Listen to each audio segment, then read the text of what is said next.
Go. Hi, Bede.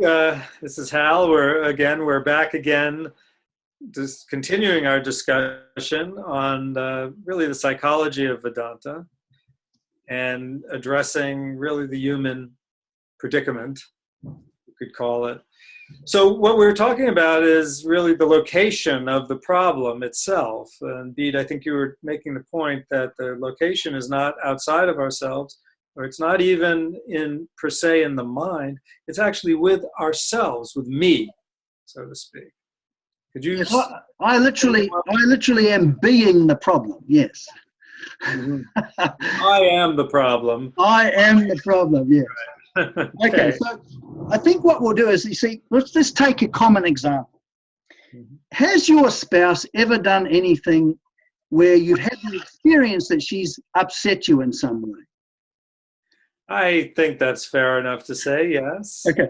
Now, isn't it interesting? I've probably done the same to her even more times. Exactly. Yes, go ahead. Exactly. So the experience of other people making us upset, as an experience, is a very convincing one. Would you say that's true? Convincing in what sense? That we genuinely believe the person has made us upset. Oh yeah, we always think, you made me upset. You made me angry, or whatever it is. Yes, and it actually, irrespective of little pop psychology books that we've read, the experience is that's what's happening. We're experiencing ourselves as if we're the victim of another person's actions, and they've actually hurt us. Would you say that's universal? That is, I would say that is universal, yeah. Now, Swami Dayananda has a very interesting thing. He says what he says is that we have to see the meaning. He uses the phrase seeing the meaning. So what happens is that we have our experience as it unfolds. In this sense, that the experience of being hurt by another person. So we're not even beginning to attempt to deny experience, right? What we seek to do is see the meaning of that experience in the right way. So like this thing, here is Vedanta. We're going to give an example of Vedanta as a way, as a lens in which I see my experience in the light of it. Okay, that's great, because I think sometimes people think that Vedanta and other forms of spirituality are a way to try to see. Some people would say that our experience isn't real or it doesn't exist. But actually what you're saying is the opposite. Really, in a sense, you're saying that Vedanta is a way of really honing in on what is the nature of the experience that we're having here and now. Yeah, as an individual living in this world. It's true. Right. There might be another meaning of seeing what the nature of experiences are or appearances are, whatever, but at the moment we're not dealing with that. We're just dealing with my existence as an individual in the world who's having the experience of being upset or hurt by another person. Right. And we're going to look at now, we're going to see what the meaning of that is. So we're going to actually see like what Swami Dayananda says, the whole teaching is seeing meanings.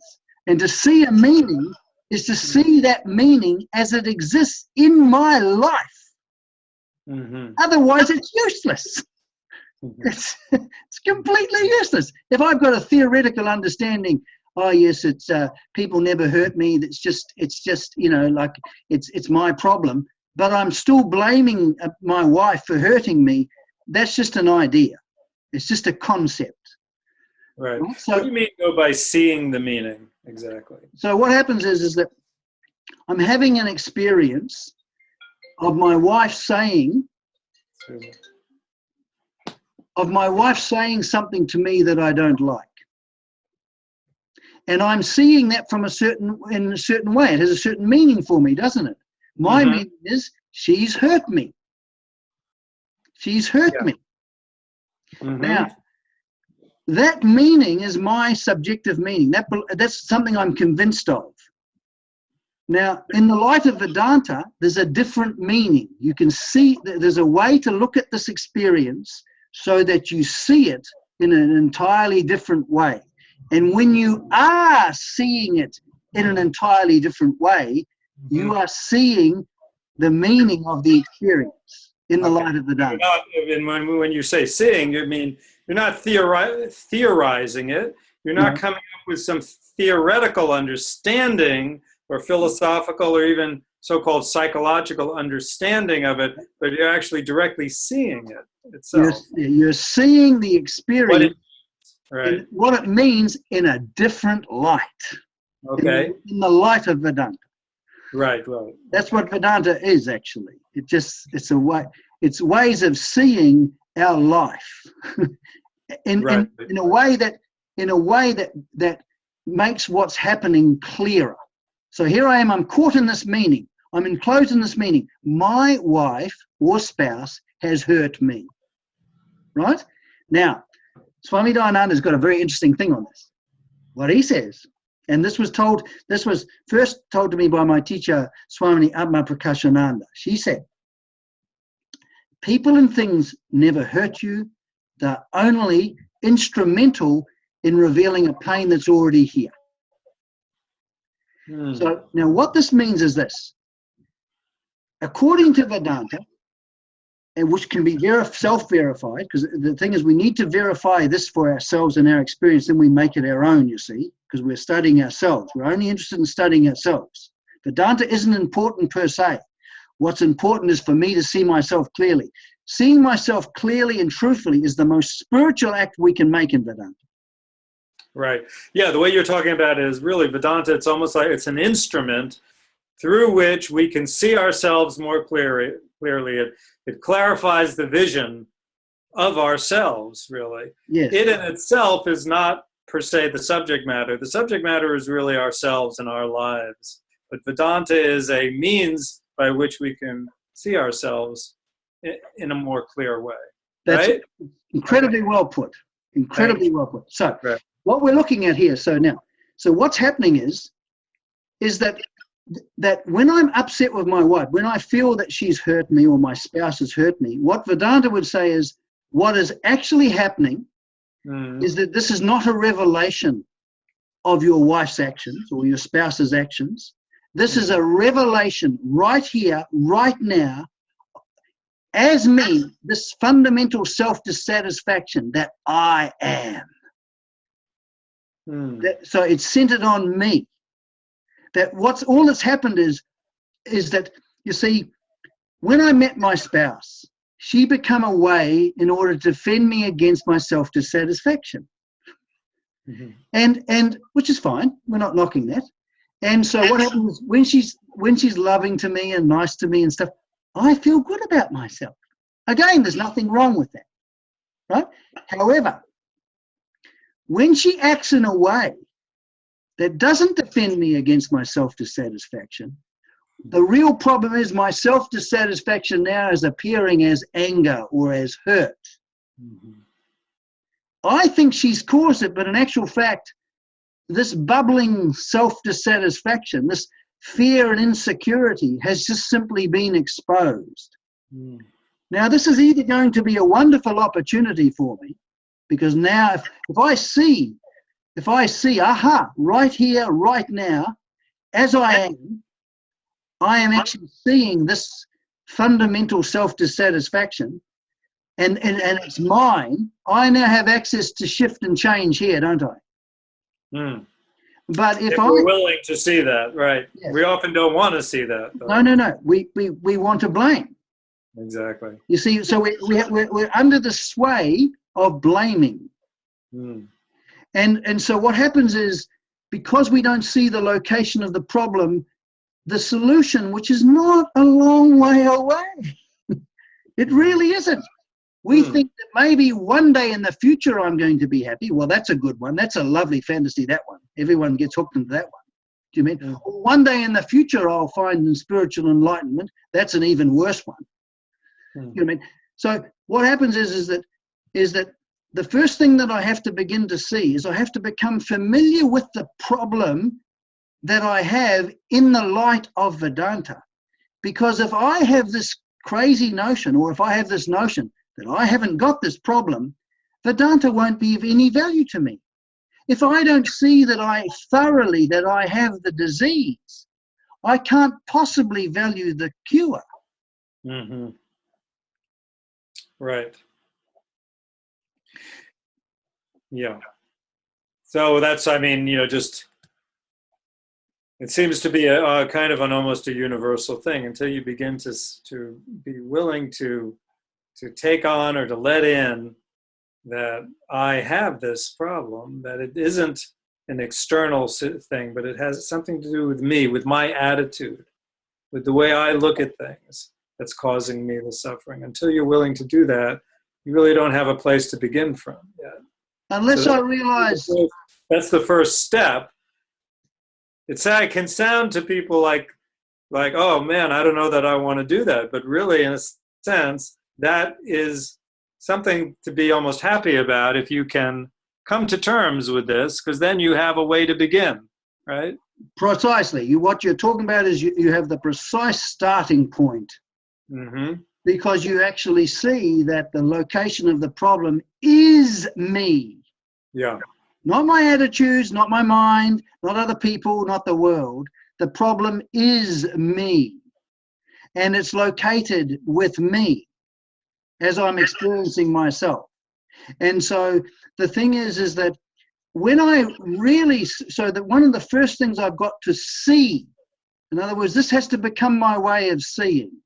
If it doesn't become, if the vision of Vedanta is not if Vedanta's way of seeing it is not my way of seeing it, then I'm in trouble. I have to see, yes, my wife has done something or my spouse has done something that I don't like. That's objective. The pain that's arising is me. It's my baby. This is where the problem is. Now, I'm not to blame for it. We're talking about the location. I'm not to blame for it. I didn't decide beforehand when my wife gets upset with me or my spouse gets upset with me, I'm the one I'm going to get upset. I don't choose. These modern psychology, you choose your feelings. No, it just happens. Yeah. But what we want to do is we want to be able to see clearly. And my teacher, when I first come across Vedanta, says the understanding of this fact that people don't hurt you or situations don't hurt you is the beginning of emotional maturity. It's the beginning. So what you're saying is, though, that when something seemingly, something external seems to hurt you, or you think, this person hurt me, they insulted me, or they didn't act lovingly towards me, or they didn't treat me with respect or the way that I would like to be treated. Mm-hmm. Okay, that may be objectively true, but what the real pain, the source of the real pain has to do not with really what they did, but with my own sense of who I am, of myself. Yes. Now we can just go into this a little bit more. Let's say that I'm feeling like I'm not approved of socially. Mm-hmm. Now that is a painful experience. I'm not denying experiences here. Do you know what I mean? We don't just dismiss it and say, oh, that's no. The fact is that's the experience. Now, here I am, I'm experiencing myself as a disapproved of person, and I hate that. Right. Then I meet someone who gives me approval. Now I'm experiencing myself as an approved of person, and I love that. Mm-hmm. Because that defends me against this feeling of being a disapproved of person. And then my spouse comes along. My spouse comes along. And imagine that notion that I'm an approved of person is like I've blown up a balloon, a big fat balloon, and it's protecting me. What happens to balloons, Hal? Inevitably, they get popped. They do, inconveniently. And then what happens is I'm thrust back onto myself as a suffering person. Now, what happens is that when that balloon, so to speak, is popped, it reveals this fundamental sense of insecurity about myself. Now, then this is the important point. If I don't know that, I cannot help but direct my activities to changing my spouse. Yeah. Or changing the world. It's so important. You see, we can't sort of BS ourselves about this. Yeah. The fact of the matter is that if I don't really see that the problem is here, I cannot help but try and control the other people in the world obsessively. Right. Which is definitely a losing proposition. I've spent most of my life trying to adjust the universe to make it in a way that it fits in with me, and I can say... How's that working for you, Bede? I hate to admit it, but it failed miserably. Oh, yeah. So what we're talking about here is that it's incredibly important to understand, and when I say understand, I mean to see. When I actually understand this, I will see that my wife has done something I don't like. I will see clearly I'm in pain. But because I understand that the problem is located with me, because I genuinely understand it, if I genuinely see something as true, then I can't help but be that way of seeing. And if I'm being that way of seeing, I will not be trying to attack or change my spouse. That's great. And I can sense, even just talking about this, even though this is just the beginning, really, already there is some sense of, almost a sense of relief beginning to dawn, because we're touching reality here, in a sense. That's precisely the point. When we start to see our life in the light of this wonderful teaching, which is not a teaching that's externalized, but it's actually a lens in which I can see my life clearer. It was a great relief. You see, I used to think there was something wrong with me, in the sense that I thought that I've got problems because for some reason I've got this gnawing unhappiness that no thing out there seems to fix it. So I felt that there was something wrong, there was a defect somewhere. Yeah. Does that make sense? Now, Vedanta, like our mate Socrates, right, does not think that there's anything wrong with us in terms of our being. It just thinks that there's something wrong in terms of ignorance, that the problem is that we're not seeing. So, like what you said, when we begin to see clearly what our problem actually is, what happens is that when we begin to see that clearly, we can then do something about it. We know the direction that we need to move. And you see, but while we blame, we're in serious trouble because we don't have access to the solution. Because the only place the solution is going to occur, it's here. The only place the solution, and when is that solution? Right now. Where is that solution? Right where I am. And what's the location of that solution? As I am. That right where I am, as I am, is the solution. This is quite a radical thing, actually. Do you know what I mean? It's and the word radical in English, do you know what that means? No. To the root. Ah. Goes to the root. Yes. Okay, so, that makes sense. Vedanta is radical. And it has a radical view. But all I'm saying is we have to get familiar with this. And next time what we're going to do is what we're going to talk about is we need to know clearer what this suffering is. And what Swami Dayananda has done is he's clarified what suffering is so we can recognize it. And in other words, he's clarified what the structure of suffering is. Every form of suffering fits the structure.